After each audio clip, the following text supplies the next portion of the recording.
Finally in लोगों को याद आया। जब हम लोगों ने आईना दिखाया तो इन लोगों को बिहार और बिहारियों की चिंता हुई।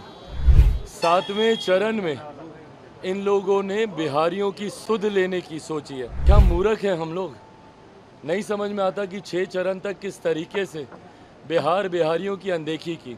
आखिरी में आकर अगर आप सोचिएगा कि बिहार और बिहारी आप लोगों का समर्थन कर देगा तो कतई नहीं होने वाला है। फाइनली इन लोगों को याद आया।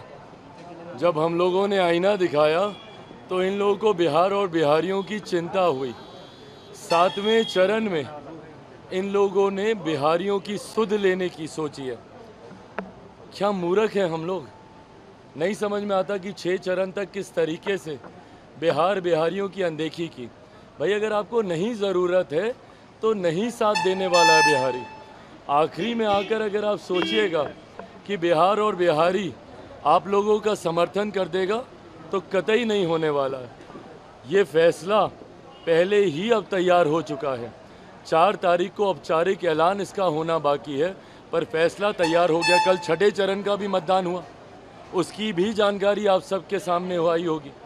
किस तरीके से एनडीए गठबंधन, अगर मैं राष्ट्रीय स्तर पर अगर मैं बात करूं तो लगभग 350 से ज़्यादा सीटों पर अभी तक परिणामों में हम लोग पहुंच चुके हैं। बिहार में 40 की 40 सीटों की एक औपचारिक घोषणा 4 तारीख को होनी बाकी है।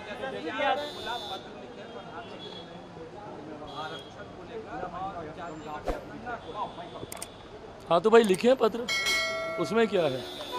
आरक्षण को लेकर हम लोगों की सरकार की, मेरे प्रधानमंत्री जी की, देश के गृह मंत्री की, तमाम एनडीए के घटक दलों की नीति पूरी तरीके से स्पष्ट है। और जो लोग आरक्षण को लेकर डराने का प्रयास करते हैं, भाई कांच की हांडी बार बार नहीं न चढ़ती। 2015 में ये प्रयास आप लोग कर देख चुके हैं।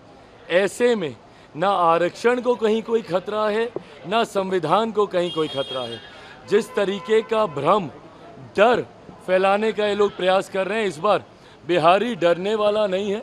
बिहारी जानता है कि ये बातें बोलकर सिर्फ आप भ्रमित इन लोगों को करना चाहते हैं। तेजस्वी यादव कह रहे हैं कि प्रधानमंत्री मोदी जेल भेजने की बात कर रहे हैं 4 दिन के बाद, वो डर गए हैं। 75 साल हुआ बुजुर्ग, आप 34 साल के युवा से डर गए हैं प्रधानमंत्री। भाई देखिए, ये तमाम बातें न्यायिक प्रक्रिया का हिस्सा है। किसी को डराने की सोच के साथ नहीं। आपने भ्रष्टाचार किया है तो आप पर कार्रवाई होगी। दुनिया की कोई ताकत आपको बचा नहीं सकती अगर आप दोषी हैं। और यही बात मेरे प्रधानमंत्री ने कही।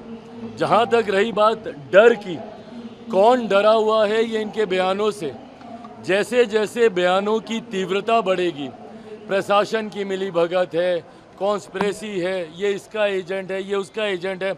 अभी तो हम बोल रहे हैं कि जिस दिन से आप लोग एग्जिट पोल शुरू कीजिएगा उस दिन से ईवीएम पे भी ठीकरा फोड़ना शुरू हो जाएंगे। तो 1 तारीख के बाद से 4 तारीख तक ये रोना गाना चलेगा ईवीएम को लेकर। और 4 तारीख के बाद तो फिर स्पष्ट ही हो जाएगा कि ईवीएम का दोष है, कैसे एनडीए को 400 प्लस सीटें आ गईं। ये तमाम बातें अब उसी दिशा में जा रही हैं जिस दिशा में परिणाम आने वाले हैं।